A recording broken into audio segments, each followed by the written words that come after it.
right, cool. All right, so y'all can hear me, right? I got my Janet Jackson Rhythm Nation headphone on. 5, 4, 3, 2, 1, you know. And so once again, thanks for everybody for coming out. My name is Mychal Odom. I'm a 6-year graduate student in the Department of History. I would like to thank once again the Hill Fellowship, the Mandeville Special Collections for all their important work and that they've done to catalog, UC San Diego history and San Diego history. The interesting thing when you do historical research is that, as Professor Natalia Molina in the history department reminds people, it's always important to lead with. It's always important for people, sorry, let me turn this up, airplane mode, everybody. It's always important for people to lead with your research questions, not always just your research topic, because sometimes when you lead with your research topic, what you end up doing is you end up missing the archives and the places in which you can actually find valuable research. Much of the stuff that I found on Black Power in San Diego was not inside any Black Power archives. Instead, they were actually inside the archives of Chicano activists here in Southern California. Because what that one thing that San Diego was really known for was what you call the sort of relational struggles between both Black and brown people here in San Diego. So even though, you know, this being a border town and the sort of historical gaze has oftentimes overlooked the struggles of people of African descent here in San Diego, surprisingly enough, or not surprising to the people who do the research,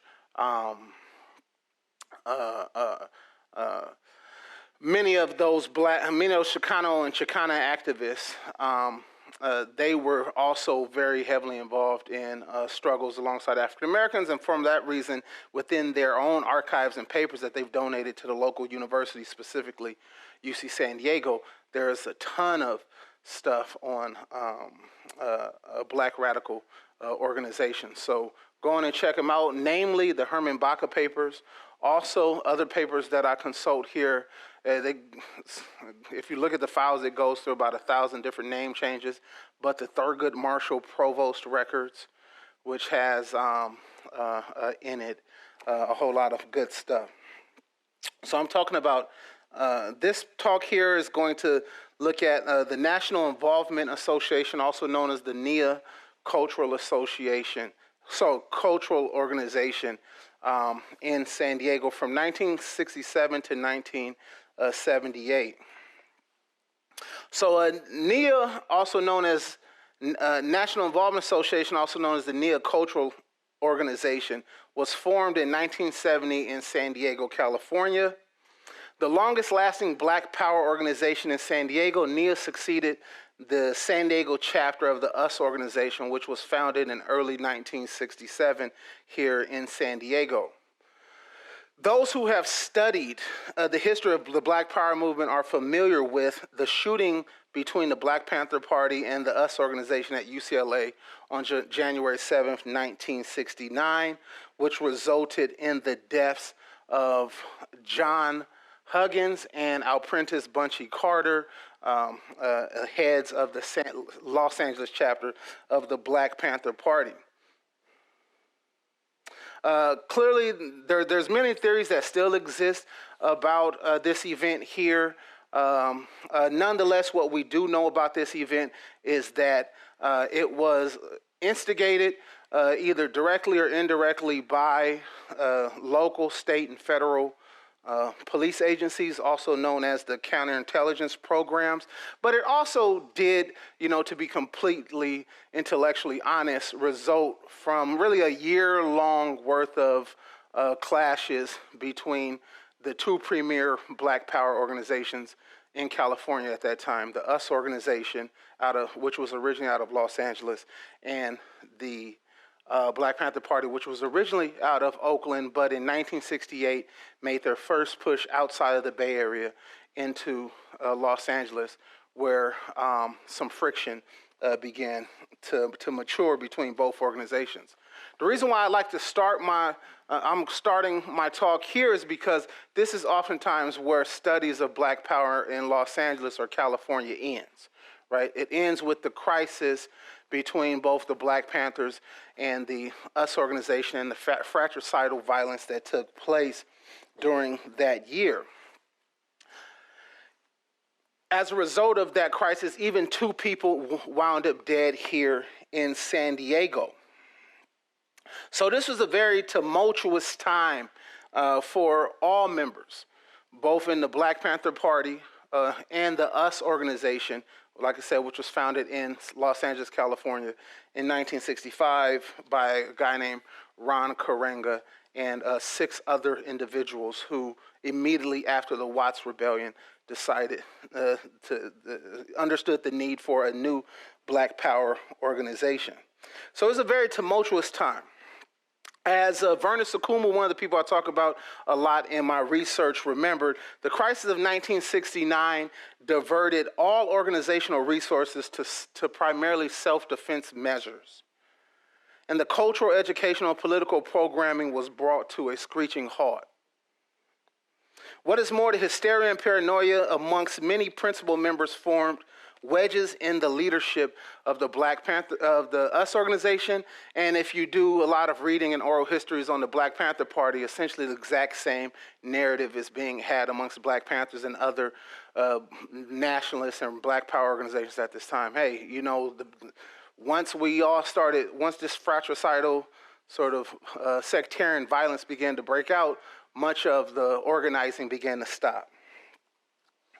So for that reason, Newark, New Jersey, of all places, became a refuge for many US organization members and former members, where they assisted Amiri Baraka's Committee for United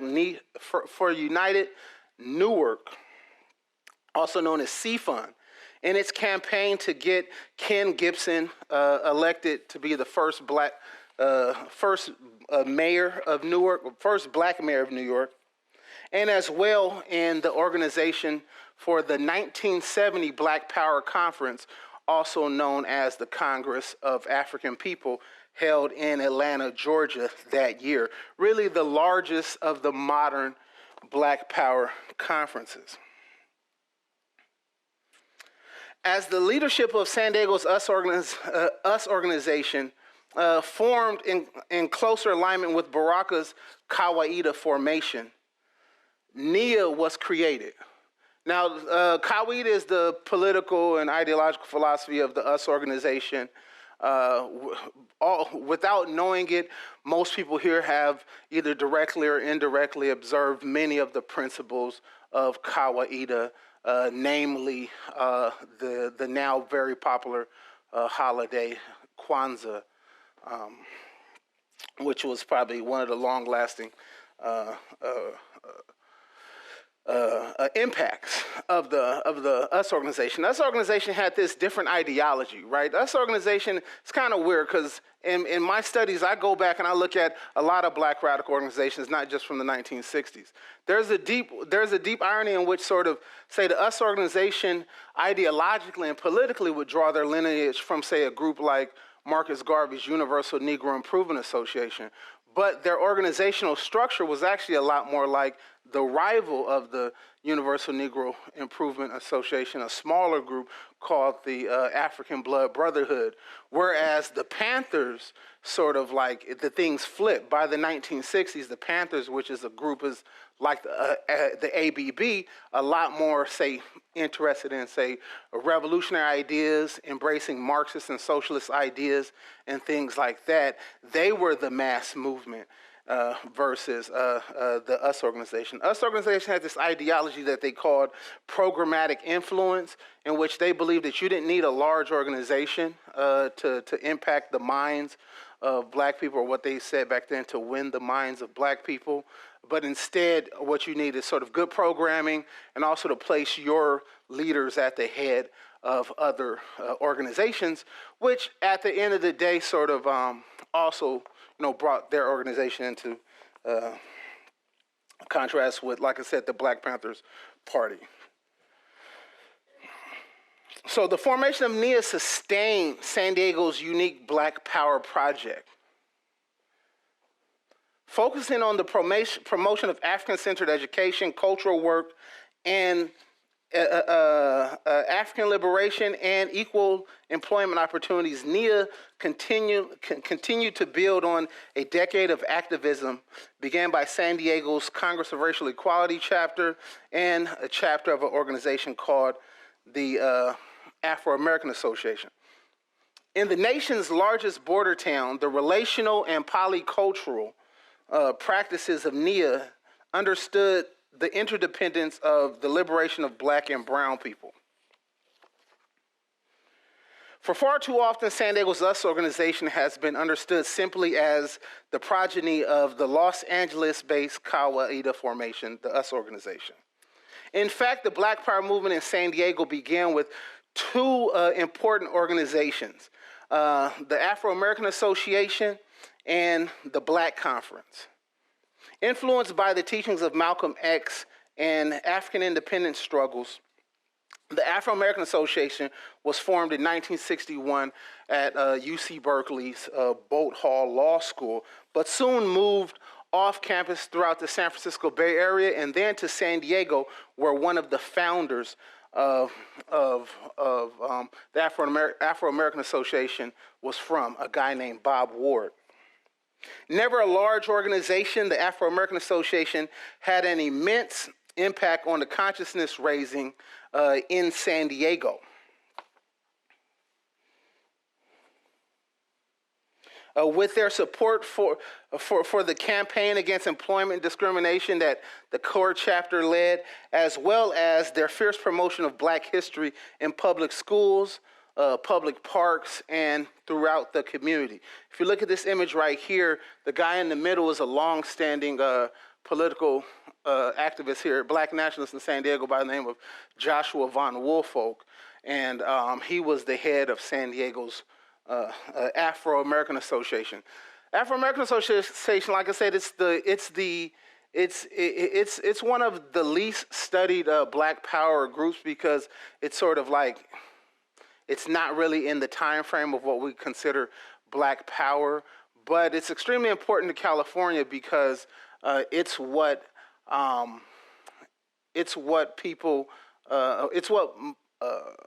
the historian Robin Kelly refers to as California's first homegrown black power organization.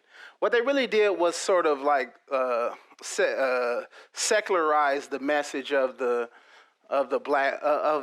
Nation of Islam and the teachings of Malcolm X. So they were very prominent, at least up through about, say, 1961, 62 to 1965. They had a lot of older members, but then they also had a lot of younger members joining. Early members of the Afro-American Association were people in San Diego like Harold Brown of CORE, Joshua Von Woolfolk, and a younger guy by the name of Walter Campbell, who ends up becoming known as Walter Kudumu and was a popular head of the US organization and also NIA here in San Diego. In 1966, San Diego's first official black power organization was created, the Black Conference. With links to the Black Congress of Los Angeles, the Black Conference served as an umbrella organization for multiple black groups in San Diego, such as CORE, the Urban League, and the NAACP. The Black Conference also attracted a new generation of activists, many who had been galvanized in the wake of the Watts Rebellion, which actually had a sort of outburst here in San Diego. So the deep irony of the Watts Rebellion is it actually didn't even start in Watts, and it wasn't only in Watts, but you know, kind of like how I woke up in 1992 and found out the west side of Long Beach was a part of South Central Los Angeles. Like Watts was just sort of like the catch-all for like black people that live south of San Francisco. In the 1960s, pretty much, right? You know, my dad, who was from San Pedro, like it's not Watts, joined the Marine Corps, and he put on his thing, okay, I'm from, they would have this, where you're from. He said, Los Angeles, California. Oh, they told him, oh, you know, you one of them Negroes that like to burn things, huh? You like to burn things, Odom. So he became a door gunner in the Marines. So that's... Probably should have said he was from like Minnesota or something. Maybe they'd have given him a desk job, I think. But much like the Afro-American Association, the Black Conference focused on consciousness raising, holding public rallies at Mountain View Park in Southeast San Diego on Sunday afternoons, and organized local Black Power conferences at Southcrest Park. That's what this is right here, a sort of local Black Power conference in 1966. The young members of the Black Conference eventually formed the organization's militant wing, the Citizens Patrol Against Police Brutality.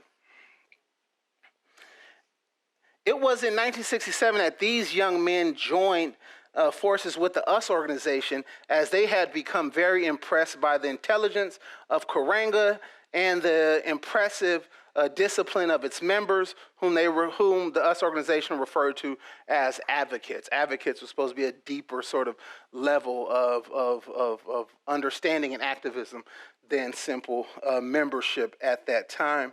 And this is something that everyone says, right? So this is 1965.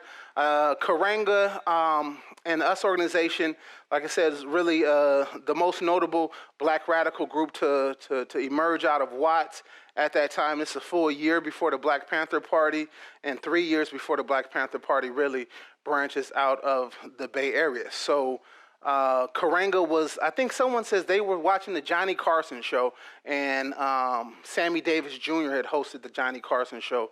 And he said he was just a brother like in the Navy sitting up on a ship, and it's like, man, you know, there's something I need to do, and you know, I want to get involved in a struggle. And then he said he saw Karanga, and Karanga was extremely bright because he was a doctoral student in African studies and stuff like that. So very early on, everyone is very impressed by Karanga as well. They fashioned themselves with a certain level of sort of uniformity, the same way that the Nation of Islam had done, but instead of wearing sort of, you know, business suits, they instead fashioned themselves in a sort of what Karanga called Afro-American clothing, which was sort of an African influence style of clothing. The Black Conference and the US organization and members throughout the local Black had members throughout the local Black student councils at the San Diego colleges. At UCSD, 2 members who were affiliated with the Black Conference and US organization at this time were Ed Spriggs, then known as Dadisi. He was the head of the, and so when you see Ed Spriggs, say, hey, say Habari Gani Indugu Dadisi. And also Angela Davis, then known as Tamu, which means sweet. And this guy right here, Verna Sukumu, is the one who gave her that name. The San Diego US organization ran its own freedom school known as the School of Afro-American Culture, operated an anti-poverty youth center called the Teen Post, promoted African and African-American culture, literature, music, and dance, crafted the nation's largest Malcolm X birthday celebration known as Kuzaliwa, and lobbied for the election of San Diego's first Black city councilman, Leon Williams. With this rich city, San Diego US organization was well equipped for its organizational transformation beyond the US organization. So there's this deep irony where when people talk about the US organization, the Panthers, they say San Diego was a US city. The deep irony is San Diego really was a US city for about 2 years. The rest of the time actually is this group, like I said, NIA, the National Involvement Association. And that's how when you look at this image right here, you know that this image has to be after 1970 or after 1969, because when Sukumu and these guys began to go over to Newark in 1969, you look at all the records, it still says that they're part of the San Diego Us organization, but there's a political realignment within cultural nationalism in which these guys begin to identify with Baraka and less with Karenga, and a sort of schism happens even between Karenga and Baraka, where these sort of two factions pretty much emerge. I think around 70, 71, Karenga goes to jail, and that's when you really see, like I said, this schism happen. It's not in, I don't write about it too much, but Karenga does get released, and once he gets released, he comes down to San Diego. He attaches with NIA for a short time here in San Diego, and he ends up getting he gets a doctorate from USIU, and then ends up teaching at Los Angeles State and then Long Beach State. But that's, for the people that are familiar with Black studies and who Karenga is and stuff like that, that's a whole other project. But there is a good book by a guy named Malefi Asante here at the library that's sort of a biography of Karenga. Then there's another book by a guy named Scott Brown called Fighting for Us, which looks largely at Karenga and the creation of the US organization. So in alignment with Newark, the San Diego chapter and other former advocates from Los Angeles became affiliates of the newly formed Congress of African People. As they formed NIA, and Vernon Sakumu became a member of the sort of National Organizing Committee for the Congress of African People. Much of the Congress of African People's ideological influence came from the teachings of a guy by the name of Mwalimu Julius Nyerere, who was the head of Tanzania at that time. Like I said, sort of moving away from a kind of a hard anti-socialist position. Julius Nyerere had really a sort of a project of African socialism referred to as Ujamaa. Ujamaa really placed a lot of influence on building power along the lines of electoral politics, economics, and also education. In San Diego, NIA continued the programming of the US chapter and created the Kumba Foundation. In connection with the federal anti-poverty program, the Model Cities program. Archival evidence of NIA and the Kumba Foundation is housed here at Mandeville Special Collections, as I told you, in the Thurgood Marshall Provost records. The Kumba Foundation operated two distinct programs, the Southeast Communications Complex and the Institute of Afro-American Studies.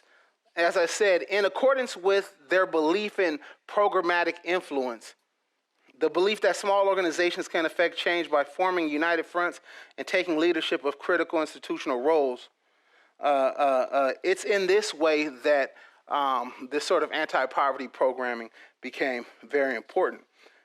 The Southeast Communications Complex employed about 25 people, 10 full-time employees, 15 staff members. 15 youth interns who received training in television, radio, and print media. The interns were Mexican-American and African-American. Already from the San Diego, from the same neighborhood, the common working conditions became a necessary engine for solidarity politics that emanated throughout the Kumba Foundation. Kumba is Swahili for creativity. So much of what they did was focused on the arts.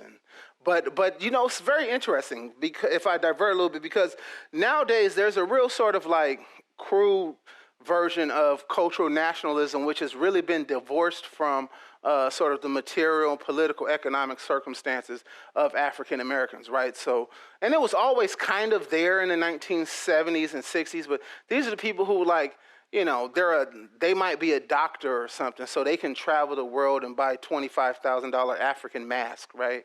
Or like, you know, to send their kids to a language academy over somewhere in Arusha, So they'll be like, "Oh, Mychal, you speak about Swahili, but you can't speak it like I can, and I learned from a Maasai tribesman." You know what I mean? And you're like, "Wait a minute, bro. You know, like that's what cultural nationalism now, right? Really, is sort of like a petty bourgeois sort of a sign of African expression. Interestingly, that's not how NIA and these people saw it in the 1970s, right? For in the 1970s, it really was like there's this long speech by Kenem Samaji, who was one of the heads of the Kumba Foundation in NIA, and he was actually originally a founding member of us organization, where he says, look, we need culture, but we need culture that's going to help us build sort of politically and economically, right? But what's actually happened in the last, say, 40 plus years is like, it's just become just cultural celebrations, and that's it. Right, and the deep irony of that is that's sort of like the contradiction of higher education and the way in which higher education has consumed much of the legacy of Black power. So the interns were actually well paid. They were paid at a wage of $2.50, $2.50 an hour. Don't sound like a whole lot, but just wait till Trump's labor secretary gets to work. When you bring the jobs back, all right, you know, he'll be working inside the shaft of a coal mine or something like that, but that's okay. That's all right. Edit that out. But no, the minimum wage at that time was only like about $1.60. So the Kumba Foundation found a way to get young Black kids and brown kids from Southeast San Diego paid $2.50 to do work that was hopefully going to propel them to pretty bright careers. That's pretty substantial. In production of to help the interns grow, they learned all aspects of journalism, such as photography, darkroom production, printing, plate making, reporting, composition, editing, and layout. At KPBS, they also operated for 3 days out of the week, 40 hours worth, actually 22 hours on the weekend worth of radio broadcasting associated with their media group called Kuumba Times. So Kuumba Times operated on the weekends. Kuumba Times operated, I guess they played jazz music, conducted interviews with people like Cesar Chavez, which becomes important later on, and also broadcasted historical segments on African and African American history. They also operated, as you see here, a sort of newspaper / magazine called Kuumba Times, and it was published weekly, at least for about a 6 to 7 month period. Actually, over a year. But only one copy remains in the archives. My guess is there's a whole lot in other people's houses and stuff like that, but there's only one. Remain in private collection, and like I said, I stumbled upon this in the as a part of San Diego State's Chicano movement archive. The articles printed in Kuumba Times represent a wide variety of advanced and at times competing Black and Chicano radical thought. The images of a Chicano male stenciled in brown ink and an African-American male stenciled in black ink on the cover of Kuumba Times were an implication of Kuumba's emphasis on relational politics and polyculturalism. It was also a symbol of the paradoxes of the third world solidarity between Black and brown radicals. The cover of Kuumba Times represented the belief that sort of the liberation of people of color was a masculine struggle. Yet women in the Kuumba Foundation, such as its editorial assistant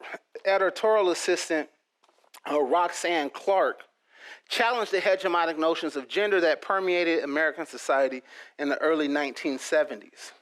The articles in this edition gives a window into the political vision of NIA and the Kumba interns. A letter to the editor by 19-year-old African-American seaman on the USS Shasta provides evidence to NIA's impact on the rising black power and growing what became known as Save Our Ships movement amongst black sailors and Marines in San Diego.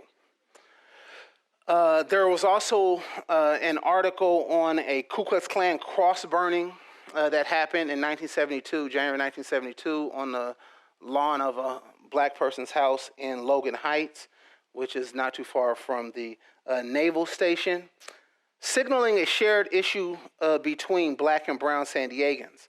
A Chicano student published an article on a radical prison reform project in Washington State, and the weekly awareness message in this issue raised awareness of the Zimbabwean independence struggle in Southern Africa.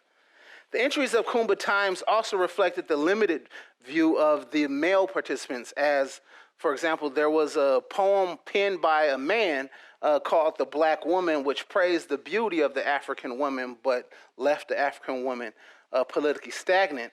As well, an African-American medical journal on the warnings of birth control was translated into Spanish by Kumba intern Jesus Rodriguez and reprinted in Kumba Times. Nonetheless, the cultural criticism of Clark in Kumba Times and the labor political and educational organizing of women in NIA, such as Fahari Jeffers, Tiamoya Sakumu, Mychal Odom, and Salimu Moore, was central to the functioning of NIA and the Kumba Foundation. Though far from perfect, the radical ideas of the role of African women in the revolutionary struggles in places like Guinea, Tanzania, and Southern Africa is one thing that really influenced the sort of progressive shifts in gender relations amongst black power groups in the 1960s. The second major group that you have at this time is the Institute for Afro-American Studies. The Institute for Afro-American Studies was focused on challenging what they understood as the brain drain in Southeast San Diego. 1970 San Diego was a lot different than 1960 San Diego. 1960 San Diego had 80% of black people living between 12th Street and 47th Street, National Avenue to the south, Market Street to the north. So it was a very small area at this time. By 1970, black San Diego is expanding, mostly still in the southeast region, but even with that expansion, there's still limited educational resources. So the Institute of Afro-American Studies really is focused on bringing higher education opportunities to southeast San Diego with their interns. They did a lot of different things, cultural programming, but they also offered, interestingly, a master's degree program in cooperation with, in urban studies in cooperation with Pepperdine University. IAS students worked on an anti-drug hotline, assisted in the instruction of the School of Afro-American Culture, operated a reading project at a local elementary school, and provided counseling for the Ujima program, a college preparatory program. The most ambitious proposal of the IAS was their attempt to create an independent degree-granting institution here in Southeast San Diego. This independent degree-granting institution never fully manifested. However, Mychal Odom and Walter Kudumu still dedicated the rest of their life towards education reform. They founded a group that exists for a while called the Center for Parent Involvement in Education here in San Diego. As well, they played an important role in the establishment of what's now called the Educational Cultural Complex, located on Ocean View Boulevard in the site of the old Model Cities area. 1972 really was the apex of the Congress of African People and of NIA. That year, the Congress of African People helped organize the African Liberation Day celebration. This is the West Coast celebration that took place in San Francisco. They also organized their second biannual conference, which took place in San Diego that year, and as well the National Black Political Assembly, which took place in Gary, Indiana that year. Yet locally and nationally, the relationship between the political establishment and community and the Congress of African People began to fracture. And by 1973, many of the CAP programs from Newark to San Diego were in jeopardy. One of these programs was this actually brought an end to the Kuumba Foundation. After an onslaught of charges of misappropriation of funds, which were eventually proven false. Nonetheless, it was clear that sort of the political shift during this time, the political structure began to distance itself from Black Power organizations. In San Diego and nationally, so let me see. The final moment of crisis during this time came in the spring of 1974 when the decision was made by select members of the Congress of African People leadership to abandon African socialist and Kawaida orientation and make a full embrace towards Marxist-Leninism. Despite the general praise for this move by a multitude of contemporary scholars and activists, this haste decision left many in CAP's membership confused and otherwise utterly extremely upset with some of the harshest criticisms coming from the famed Black nationalist historian John Henry Clark. Sukumu will address much more bewilderment and uncertainty on how he would be able to return to a sundry collective of activists, educators, and social workers to inform them that they all, overnight had become communists. NIA left the Congress of African People. Sukumu took a well-needed vacation, returned to his home in Louisiana. However, I would argue it was the cultural work of NIA that sustained their radical vision for political and economic change. NIA continued to promote Afro-American dance, song, art, and literature. They introduced San Diego to the South African boot dance, the predecessor of what people now call stepping. They continued to organize Malcolm X Day celebrations, which by the 1970s had become conjoined with the African Liberation Day festivals. And give me about 2 more minutes and I'm almost done.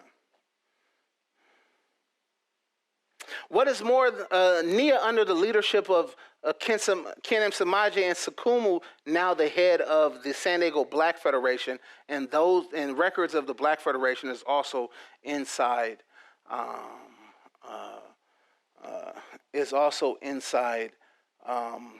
the Baca Papers. Black nationalists form increasing bonds with Chicano activists such as Herman Baca of the Committee for Chicano Rights, CCR, and even Cesar Chavez. In 1977, Baca, Chavez, Dennis Banks of the American Indian Movement, and Tom Hayden were members of the steering committee for the year's Kuzaliwa Festival. In the wake of the Soweto massacre and amidst concerns over Zimbabwean liberation, the 1977 Kuzaliwa and African Liberation Day march brought African and Latino activists together.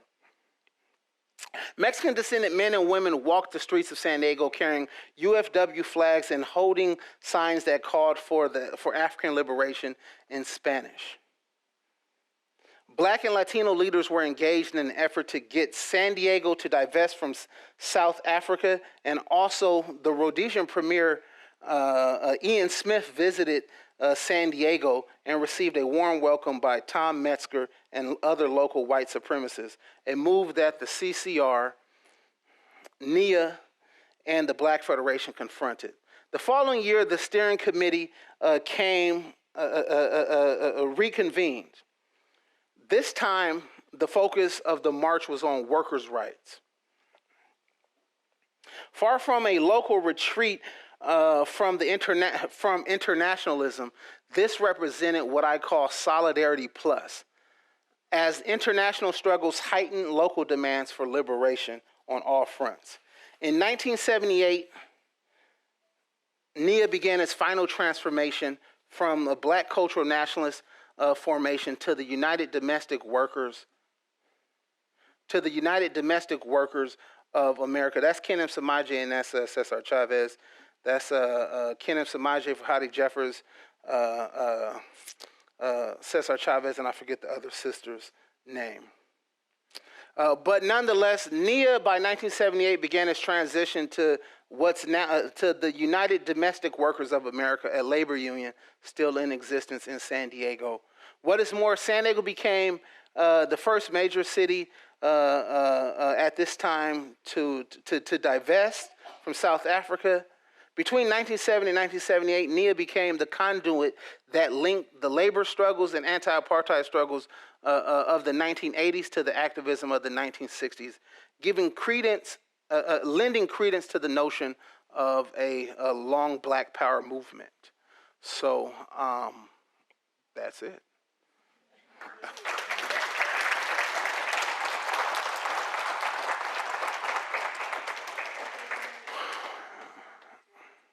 Yeah. Okay. So, Danny Widener with a simple question. Thank you.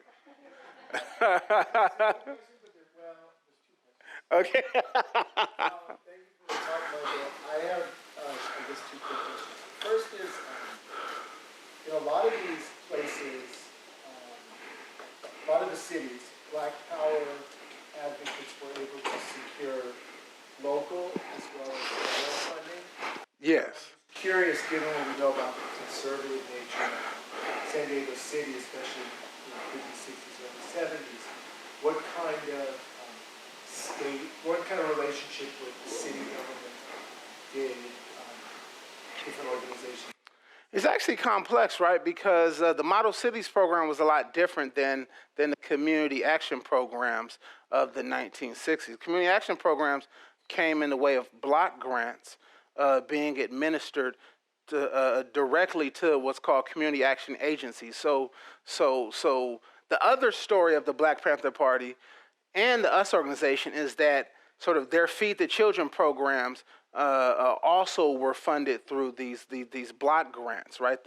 In San Diego or something, or Los Angeles, the Black Panthers or the US organization, if they didn't have an organization that their leader was at the head of, they would partner with, say, some church that got a whole bunch of poverty funds and run their Feed the Children program through that. But that was a federal thing. The deep irony is that the Model Cities program actually was administered through City Hall, through city managers. So in the early 1970s, many activists will say that here in San Diego, they surprisingly had a good relationship with Pete Wilson, who was the mayor at that time. But it's my assumption that sort of like, clearly now he's Pito Wilson, as some people might call him, but that's he's drastically changed. But 1972 actually was also the same year that they were pushing for that Republican National Convention here in San Diego. I don't think it actually happened, but it didn't happen because of mass protests and stuff like that. So San Diego, by the 1970s is becoming a hard sort of right Republican city. Before that, San Diego actually was a Democrat city. It was a super duper corrupt Democrat city, but it was a Democrat city. They had a series of Democratic mayors at that time. So I would argue that, and also there were all these sort of intermediary sort of organizations created in San Diego in connection with, say, City Hall to promote, what we might now call sort of human relations workshops or something like that. The group here was called the Citizens Interracial Committee, and it was in connection with a city grant. It was run by a guy named Carol Wayman, who has a book here. You can check it out in our archive as well. So I would argue that sort of, even though San Diego was very conservative, they did have a sort of relationship with them, but I think that also sort of underscores like that fracture that happens around 73, 74 when you get this real hard right turn from the Republicans and stuff like that. So I think that's the first question. What's the other question? The other question is about housing. In Los Angeles, housing is very much a crucial concern of civil rights, and perhaps way in that process. Okay, so the question Danny Widener has is, what role did housing discrimination begin to break down? What role did activists play into that? Like I said, that's why by 1970, and I think with the Institute of Afro-American Studies, they're really trying to deal with this new shift that's taking place, because there's an argument to be made that sort of civil rights itself was, some people argue a failure, right? But then there's also a situation in which sort of, like, there are certain gains from civil rights. CORE began in San Diego as a local group called the El Cajon Valley Open Housing Committee. San Diego had what I existed the lemon curtain, in which sort of no one, black people did not live east of Encanto, and barely Encanto at that time. So Lemon Grove, Spring Valley, La Mesa, El Cajon had all of about 30 black people living in it in around 1960. And you're correct. There's a shift that's taking place. I wouldn't actually say that necessarily all Latinos are sort of moving eastward, but I do think that there's an upperly mobile group of Latinos who are moving towards say integrated areas. But then that sort of post-65 influx, I think, brings in a lot more Latinos into some of those areas. Clearly, at this time, housing development in places for Latinos in places like Chula Vista, National City is expanding as well. However, I would argue that what's happening for African Americans is, first, the African Americans middle class moved to more middle class areas of Southeast San Diego. So Emerald Hills, the back end of Emerald Hills, which is called Broadway Heights, and stuff like that. I mean, I drive there to drop my daughter off at school, and I was like, man, Jesus Christ, this house must be like $1.5 million, It's the best view in all of San Diego, as well as back towards Paradise Hills and Skyline Hills. So a lot of people are moving in those areas at this time. And I would say that is the result of sort of that activism of the early 1960s. But it also drastically shifts the African American population, because the last time there was a big upsurge in African people coming to America, we had price tags on us. So just the simple fact that Africa's real far. Shout out to T-Boz in the movie Belly. The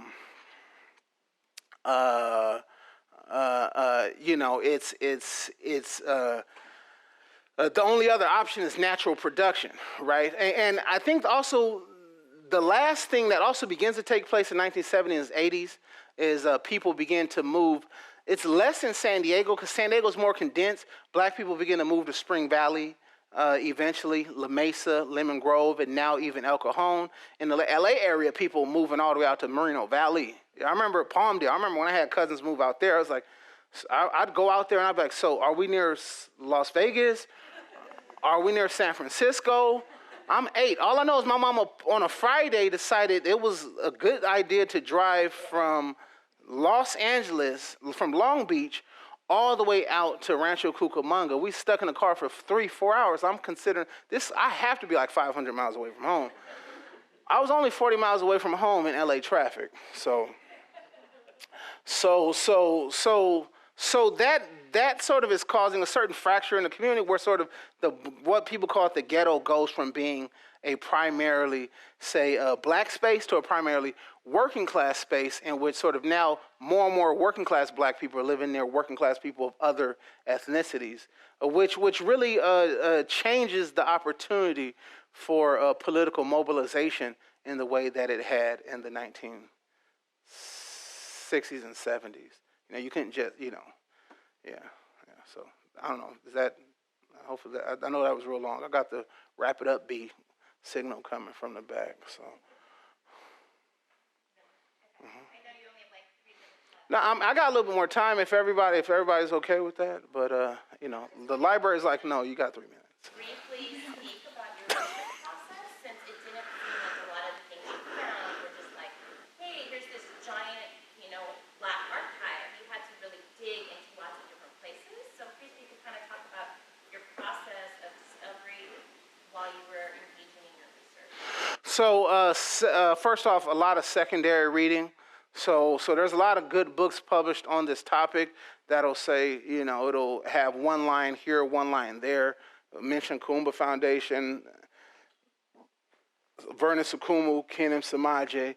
So realize that the stuff is there. Also, over the last 15, 17 years, I formed a working relationship with many of the people whom I write about. So oral history was very important in sort of first doing some oral history, then trying to find articles, and then coming back and doing more oral history with them. Originally, my project was probably just going to be just sort of a long history of Black San Diego, but it sort of diverged from there. So obviously, oral history, consulting secondary sources. Once I find archives, finding those sources, and then going back and conducting other formal and informal interviews with people whom I had already talked with before. Martin? Thank you, Michael. So I guess my question is, so you were talking about the late 70s and 80s, certain divestment campaigns, people about Southern Africa, specifically Zimbabwe, so on and so forth. I was also interested in kind of like the early 60s, particularly after like the Patrice Lumumba death. How us and here association, other associations kind of dealt with continental Africa, and if there was any larger kind of organizations that joined, maybe went to the continent, to deal with Cool. Cool. So Martin is asked what's the relationship between these organizations, continental African organizations, and also how did the incidents of the late 50s, early 60s influence. There's a good book called In Search of Power by a lady named Brenda Gale Plummer. You all could check that book out.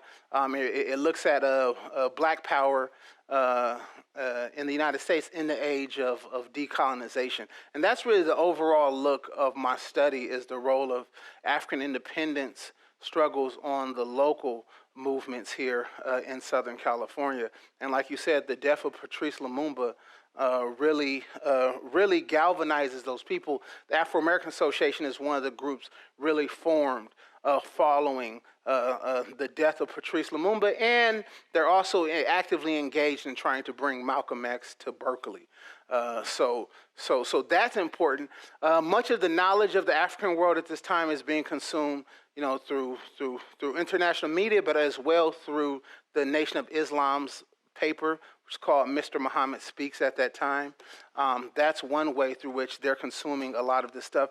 And it's also important that that the Cold War University plays the sort of paradoxical role in that it's one of the places where African and African Americans are able to come together for the first time. African Americans can learn sort of language training and things like that, and you can also be a part of study abroad programs to send you over to Africa. So that's important. The Congress of African People in 1971 went to Tanzania.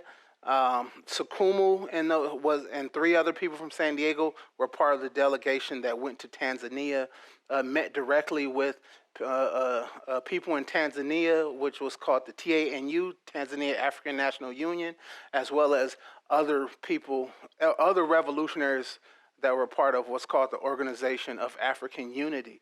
There's a guy here named Jeremy Presto. Jeremy Presto has this good idea which he calls similitude, in which he argues that sort of through sort of the projection of certain cultural images, you can create political and economic bonds with other people. Oftentimes, sort of people taking these Swahili names, dressing in African clothing and stuff like that, was seen as, is oftentimes very lampooned. Oh, them Negroes think that they African or something like that. And I guess some people say, yeah, we actually do think that we're African, right? I mean, that's not really a bad thing. And I think the interesting thing, too, is that, like, people in East Africa and other parts of Africa actually were very intrigued by this and formed close bonds with people in Africa. People traveled to Mozambique and met with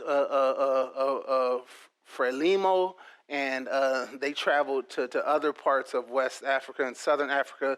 They traveled to Zambia and places like that as well. And like I said, it's through those bonds that they began to organize official sort of African liberation support organizations here in the early 1970s. Lastly, entertainers.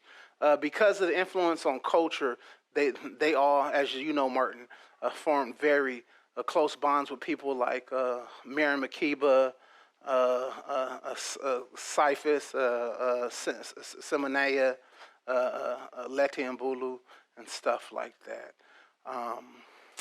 as well. So yeah, people are moving back and forth in multiple directions.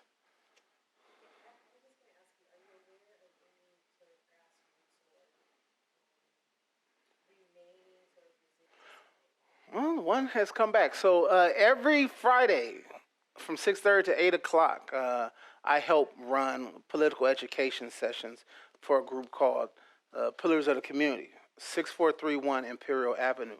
So, and it is a storefront. We got 2 buildings now, actually 3, if you can include the Masala, and we primary focus on people, formerly incarcerated people, and people who've also been impacted by bias policing and the prison industrial complex. But we have a wide range of programming.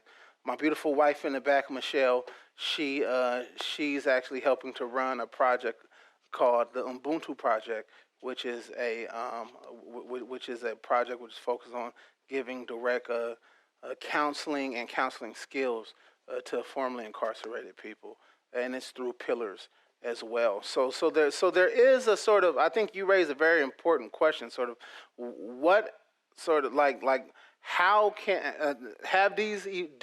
are there any organizations around like the people from the past? But I think even deeper question is sort of I think I would ask, what ways have African Americans responded to the contemporary crises, right? And what's the role of learning from the history versus just repeating history? Right. So I think that Pillars is one place. I mean, you got to look at the World Beat Center and all the people who come through the World Beat Center.